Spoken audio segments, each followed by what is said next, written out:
tradition this day and age to read any good news on the newspaper page. And love and tradition of the grand design, some people say is even harder to find.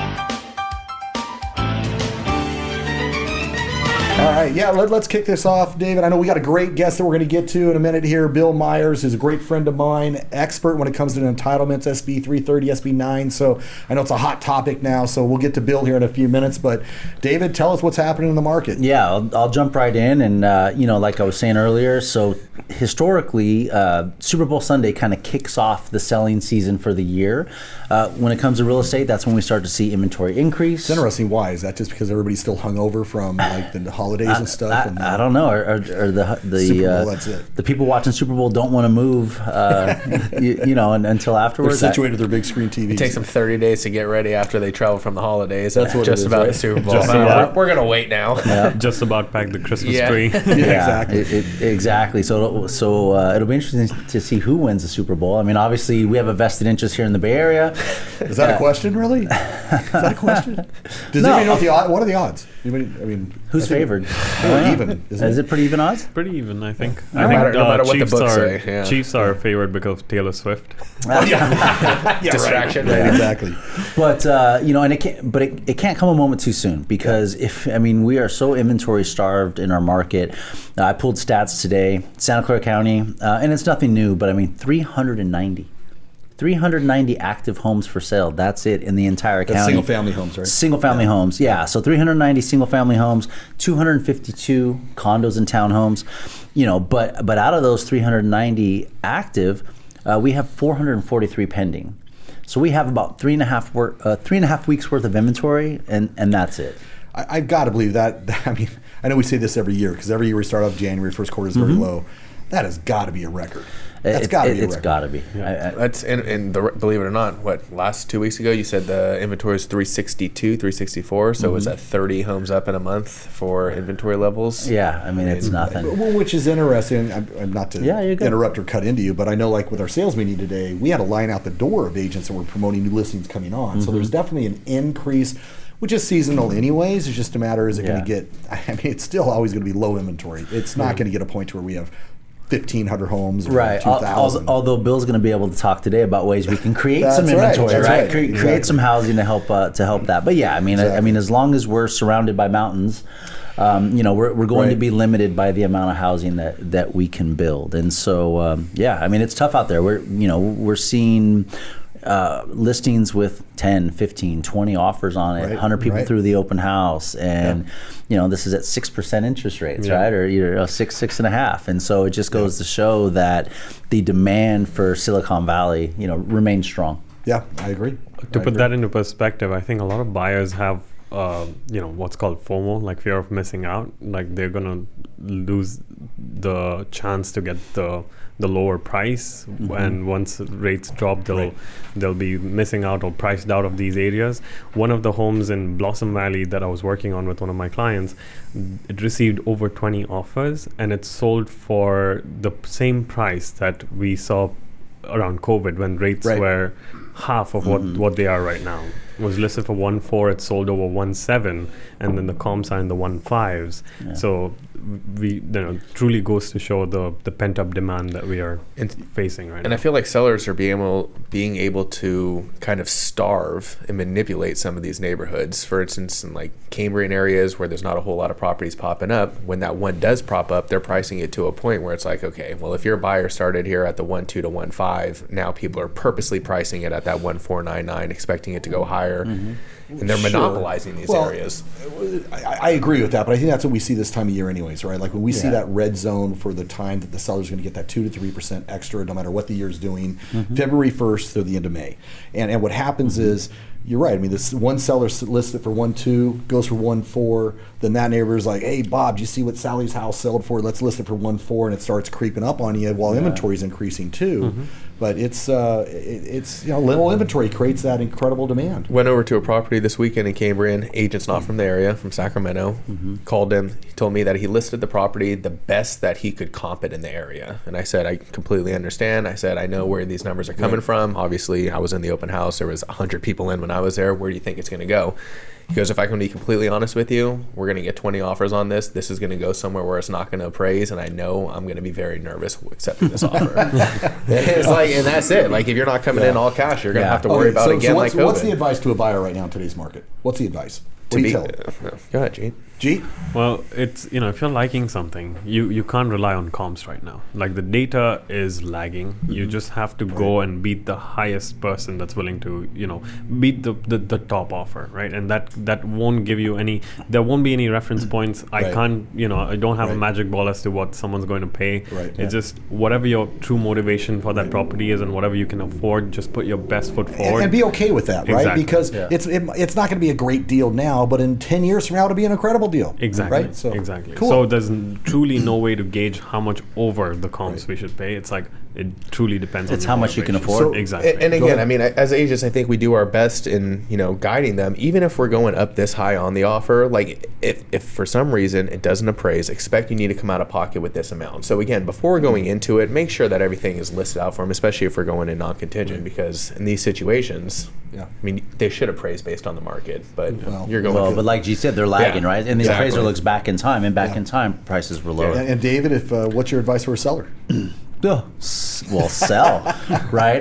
I mean, Take your money and run, right? Yeah, to Jeet's point, like there's one home with 20 offers, right? So that means 19 other people didn't get that house in that neighborhood, and they're going to pay more the next time around. Right. So I would much rather put my house on the market right now than in June when maybe there's 3 houses, similar size and location in the neighborhood on the market, right? I mean, I want to be the only house in the neighborhood for sale. So absolutely sell. Cool. So low inventory, great time, really a great time for sellers and buyers, right? I mean, buyers deal with some interest rates that have actually come down, but the houses are there, and get out there and Well, yeah, and we have about 300 off-market and coming soon homes. So if you guys aren't finding, what you want out there on Zillow or Redfin, Trulia, those portals, reach out to us, and we've got hundreds of properties coming in soon. So I want to get to our guest because this is a really hot topic. We've got some limited time here, and I know Bill's the guy to bring to the table with this. So Bill Myers, thank you very much for joining us. More than welcome. Bill is an expert, as I mentioned, for entitlements, SB 330, SB 9. What's the new one now? SB 30, is that what we said for the ADU side of it? So, Bill, let's jump into this. I know primarily you work with SB 330 deals, right? Can you explain what that is? Or maybe what's the difference between SB 330 and SB 9? Let's step back a little bit real Go for quickly. Going to the lack of inventory. The state realized, well over 10 years ago that we're in the middle of a housing crisis, and that we're not producing enough homes to keep up with growth. And if you look at from the Great Recession on, I mean, we're, I think, 4 or 5 million homes short in California just to keep up. Just in California? Yeah. What did you say, 4 or 5 million just to short? Keep up. Wow. Just to keep up. So, when you look at that and the state says, well, what are we going to do? So, without getting political, we don't like to be political. The state's Democratic control, and they have 2 main constituencies that don't like housing reform: environmentalists and unions. So they looked at what they could do, and what they decided to do was, we're going to come in down hard on the cities, and we're going to force the cities to come up with housing elements that show true patterns to growth, where they have their regional housing needs allocation, their RENA numbers that they have to meet. And so they put them through a process where you have to get your housing element approved by the state. And if you don't do that, then we're going to put in SB 330, which they did, what is known as the builder's remedy. And I'm sorry, when you say housing element, that's where, is it the city or the state that determines how many units they need to present in their housing element? Well, there's a regional and state RENA number that they have to kick out, and that right, and they have to meet that. And the way they have to meet it is to just identify units, areas and properties within their jurisdiction where they can meet those numbers. Okay. But when you go to a city like Los Gatos, where where are they going to do it? It's been very hard for them to make their housing element compliant. Got it. And there just happens to be a state website where you can go and look, is this city in compliance or not? And it's real time. Okay. And, I pulled the numbers here today, but, several of the jurisdictions locally are still out of compliance. Some are in. San Jose just got in last week. Right. So what the state has done is through SB 330, which I'll get back to in a minute, but then also through the ADU law and SB 8, SB 9, a number of laws which are all designed to increase housing stock. Right. And there's been some unintended consequences there. I think one of the complaints of the city of San Jose is several of the builder remedy applications are actually trying to downzone the property rather than upzone it and build less.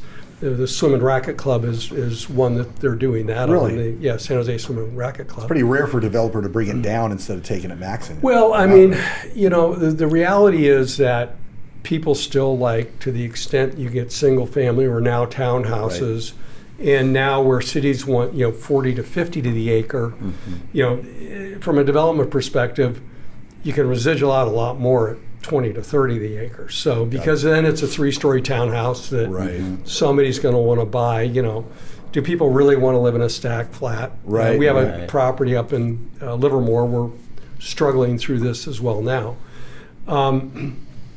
So with all these laws, there is the idea that there will be more supply in the future. Whether it's really that, it's hits and misses, and it's not going to be. I mean, Santa Clara County it's going to be very hard for there to be any substantial increase in supply in the next. So what happens if the cities don't provide? So, like for instance, I know in the city of Los Gatos, they've now been denied 4 times on their housing element. They have to go back to it again, but they're past the deadline now, right? And I believe it's 2,000 homes they got to create by 2031, I think it is. Right. What happens, go ahead. No. Well, I was going to say, what happens, one, if a city doesn't come into compliance with their housing element, and 2, if they don't deliver those lots or those homes prior to that 2031 deadline, if that's what the deadline is. Well, again, what it comes down to is if they're not compliant with their housing element, they're subject to builder's remedy, meaning that a builder can come in and say, okay, I don't care that I'm only zoned, this is a R1 zone, I can only build one house on this lot. I'm going to come in with, I want to put a triplex or a quadplex, or I want to do something, and I want to add an ADU on the back to that as well. And I want to use SB 8, and I want to do a lot split on it. And I want to use the recent ADU law where I can put a condo map on it and sell off my ADU. And literally the city has no discretion at that point. And who does have the discretion on that? The state? No. I mean, basically so again, under SB 30, if they are out of compliance with their housing element, you can come in and basically ask for anything you want to build on that property. And it sounds very exciting, wonderful. I can build, but there are still some guardrails. Right. One is that if it's agricultural land, you can't do it for that. If it's historic, you can't do it for that. It is still subject to CEQA, which we'll talk about for a minute, the California Environmental Quality Act, meaning that you still have to go through the city's process and go through a CEQA process whereby either they do an initial study and then all CEQA is a notice statute, but in essence, you have to come up with some level of report that says there are no substantial environmental impacts that will prevent this property from developing. Right. Now, where in SB 330, where in builder's remedy, where it comes into play is, I'll just use a simple example. Let's say you have a property where your zoning allows up to 20 units. And you say, okay, well, I want to use SB 330 because they're out of compliance, and I want to put 30 units on here. Well, you probably can get away with that because you probably do not have a substantial environmental impact that cannot be mitigated through some measure. Got it. Okay. But let's say you want to put 100 units on there. Okay. Now you're going to need a finding from that city Got it. that, in fact, they will give you a statement of overriding considerations, notwithstanding the fact that you have a huge traffic impact. The city believes that this is a project that should go forward. Well, if you're using builder's remedy, the city's probably not going to want to support you on that. So you still have that guardrail to keep it kind of reasonable. Right. And then the last guardrail is health and safety. So if you're in a high fire danger area and you want to use SB 330, the city could say, no, we can't have more density here because we need fire access, stuff like that. So SB 330 is a real good tool that the builders have used. There's been, people really didn't understand it. I, on a project, used Builder's Remedy last fall. The city went dark on us for a month and a half. And then they came back and we had a reasonable negotiation, and we're now making progress to a project that works. City of San Jose yesterday, an article in today's news, there were 14 Builder Remedy applications that were applied for during the period during which they were out of compliance, and they denied them all, saying we are in, quote, substantial compliance. I see. And that's going to be a tough lawsuit for the city to win, because the state, in challenges to the Builder's Remedy, the state has come in and provided supporting briefs, and the cities have lost every case to date on their ability to say we're in substantial compliance. So let's switch gears a little bit to because I know a lot of our viewers are more residential, smaller landowners and stuff. So can you explain to us SB 9, which I think we all know, but you mentioned SB 8 as well. Can you explain what those two are? Well, and even though I'm, quote, an expert, I get confused on all the numbers. So let me speak more as to what the effects of the laws are. So first, let's talk about the ADU laws. Okay. And that allows anybody to build an accessory dwelling unit and what is known as a junior accessory dwelling unit, or a JADU, on their land. So what you can do is, when you think of it, if you have one single family lot, you have a front home, and let's say you have an existing home and you remodel it to where you have a separate up to 500 square foot efficiency unit, one bedroom with a kitchen, separate entry, that would be your JADU.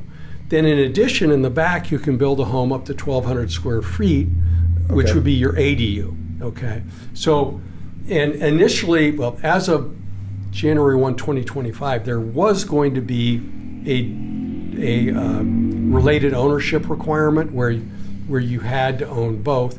They've taken that away to where now, and you can now, with the new law, which I believe was SB 9, you can now put a condo map over your property, and as long as you comply with the common interest development law, which requires you to do CC&Rs, requires you to get a budget approved to DRE. So it's not for a single family home, it's going to be kind of hard to lop off. And then the other law, which I call SB 8, is where you can actually do a lot split on any residential property you have. You can do a lot split and create two lots. Do you have to build separately? Do you have to have an entrance and an exit to split the lot? Yes, both have to have. So think of a flag lot. So you can't just throw an ADU in your backyard and just split the lot and sell off. But there does have to be. There is a requirement when you do that.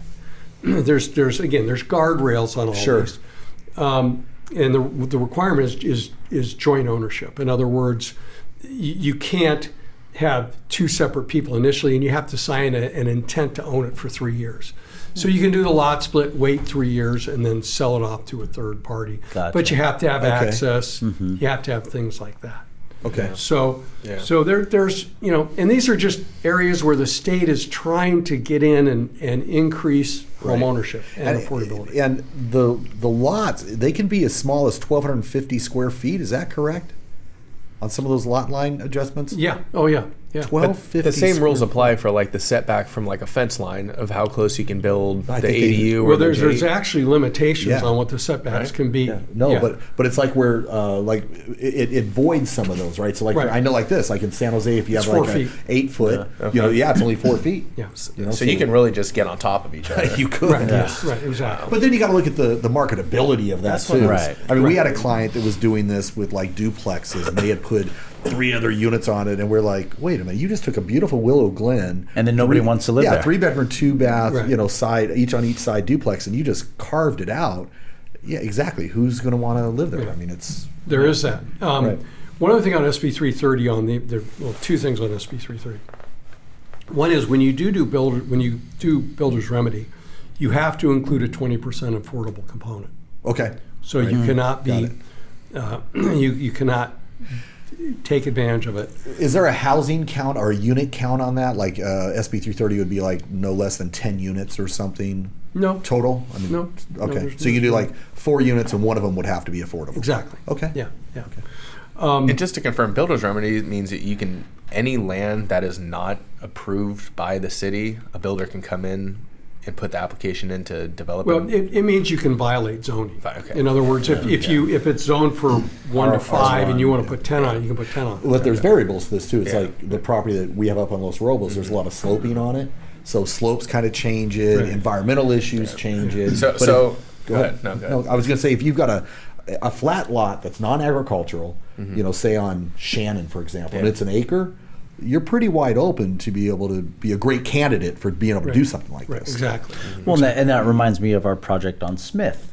Yeah, Right. So right. if the city of Campbell is not in compliance, so Smith we have a 5 They are, unit. right. Oh, they Campbell are. is I had Bill look at it for me. Yeah, because we'd be able to split those Yeah, lots. they were one of the first cities that became They were. compliant. They were. Right. They were. Yeah. Yeah. Yeah. Good stuff. And there's a second element of SB 330 that we should talk about Sure. as well, and that's if you're even if the city's in compliance, as long as you come in with a project that is within zoning and it objectively complies with zoning, they can't put you through the rigmarole of saying, okay, well, we want that.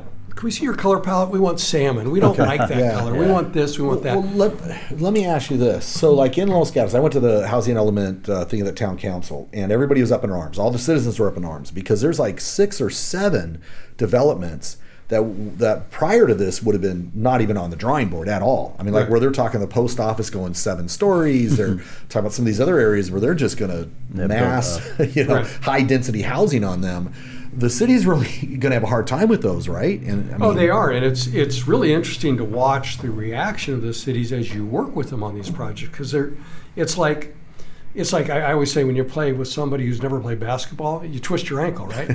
Because they don't know. It's like they're going to look like, well, wait, we have input on this. We're going like, not really, you don't. So it's the cities don't like it, and the neighbors don't like it, and that's. Right. That's the whole purpose of this law is Right. to take it out of the hands of the city. The state is mandating that housing be built. And that's why the cities better get into compliance because then they're going to have the problems like Los Gatos, right? Campbell, from what I understood, was very smart with the way that they did it. They actually gave, with your Reno that you had mentioned before, they actually gave them a higher number than what they were looking for to ensure that they would pass on their first pass. They got approved on their first pass with that. That's right. Instead of a lot of these other cities like Los Gatos being too conservative with it, and then they get kicked back after time after time. Yeah. And one of the big things in the city of San Jose and environs that I think would really help, but has not happened yet, would be the cities to really rezone a lot of the property that is now commercial. And that gets into the whole Prop 13 problem that if it goes from commercial to residential, but that could be a big solution Right. here. I mean, if you think of the Sloth south of the airport, 2 miles on either side down all the way to the fairgrounds, you could build a lot of homes. Yeah, absolutely. Well, I know we can sit here and speak about this for hours. let me but ask no, one. I'm going to say questions you guys Yeah, have. well, Shoot them out. we have a burning question that has been brought up on this podcast multiple times, and I know he's somewhere thinking about this. Vasona Park over here. Where's Aaron? Vasona Lake. Vasona Can you Lake- fill in Vasona Lake? No and build shot. housing? Yeah, no shot. We're filling that in, huh? Yeah. No. Is that really a question? Aaron was going to ask it. I think Vasona was, I think, deeded pursuant to a deed restriction that it could never be. There it is. anything Well, else. it's also part of our water. I mean, Listen, the viewers want to hear this answer. It's not, the viewers need to know. So the But official I'll tell you, answer is every no. time No. I play golf, wherever I play golf, I'm thinking, God, this could be a great house. Well, you look at, what about Sonol? Every time I go through Sonol, that whole Sonol. golf course, it's just been, and I think you had mentioned one. Well, yeah, the old golf course by Eastridge, Lake Cunningham. Yeah, that's Piedmont or something. What's Yeah, so that one they've actually now officially, I think, are in the process of zoning it for housing. Yeah, I think Bill, you and I talked about that project yeah, last it time is. too. They're moving forward on that. Didn't you mention Law Rink at a time? Was Law thinking Rink about was- expanding the ground that they own. No. What happened was La Rinconada was on a land lease for years, and then the membership just came together. We actually bought that land lease, so now we own that property. And so, just a random question: if the board members of Law Rink ever thought, let's throw homes on the side of the golf course, like a Well, in the past, it was never zoned. It was only zoned like recreation or something like that, so you were never able to do it. Now, with that being said, I'm assuming that if a city came across an 18-hole golf course sitting there, like over at Sonol or the one you were mentioning, it's probably free game at this point. Right? If you got that much land just sitting there, Yeah. you can do whatever the hell you want with it. Yeah. They're closing Great America and building housing. Yeah. Office buildings out there as well. The highest and best use. I mean, Bill and I were talking about some of these office buildings that maybe you take them down from an office building and put some high density apartments on there or condos. Convert them. Right? Yeah. Yeah. stuff. Los Gatos Lodge just went under contract, so Right. I think it's going to end up being housing. I believe. I see David's note here on Fry's. Is that Oh, right? yeah. Is that a So- real number on that? Yeah, so you guys remember all the Fry's electronics buildings, Right. And the funky, pyramids Yeah, and all yeah. that stuff. Well, the one right off of 880, which was a retail store and then also their distribution center, just sold for $80 million. so no longer a pickleball hub. No longer a that's- pickleball hub. That's Hamilton. Oh, that's the one on Hamilton. Hamilton. Yeah. Which Yeah. one was this one? This is the one off of like 680, 880, like as you're going okay. like from Milpitas into Yeah, Fremont, yeah. that you used to be able to see off the freeway there. Was that a big 80, lot? 80 million. Oh, it was huge because it was the retail, the parking, and then it was their distribution hub as well. I can't even imagine what the one on Hamilton would go for then if that sold. Yeah. That place is massive. Yep. So yeah, and then the other thing, Lucid Motors, you guys into electric cars and EVs and stuff. They're moving. They're starting the process to move into downtown San Jose. They've applied to do a service center and a sales office out of My there. brother just bought one of those. I can't stand that car. I can't stand Teslas either. No hate mail or anything. Sorry, Yeah, guys. and yeah. Give me my gas station. Tesla. Sorry, guys. What? Though, you go back to that $80 million, it sounds like a big number. That's only $4 million an acre. And Yeah, residential right. land around here goes between 7 and 8. Well, Yeah. I mean, how many of those projects we know were like 200 million not that long ago, and now they're Right. getting deals on them. I mean, Yeah. some of the, Yeah. it's pretty crazy. Bill, thank you Yeah, so much. thank you, Bill. Really do appreciate it. I think it's a great example of some of the resources we have within our network too. So, Bill, thank you so Yeah, much. for I'm coming. actually going to hit them up because Yeah. you remember those listings on Ford? Yeah, right. That you right. sold to my clients? Yeah, They're yeah. stuck and can't do anything with them. So Bill's There we going to go. help me out after There the you go. podcast. Awesome. All right, guys. All right. Anything else? We're good. We're good. All right. Awesome. Thank you, everybody. Talk to you soon. All right. Bye bye.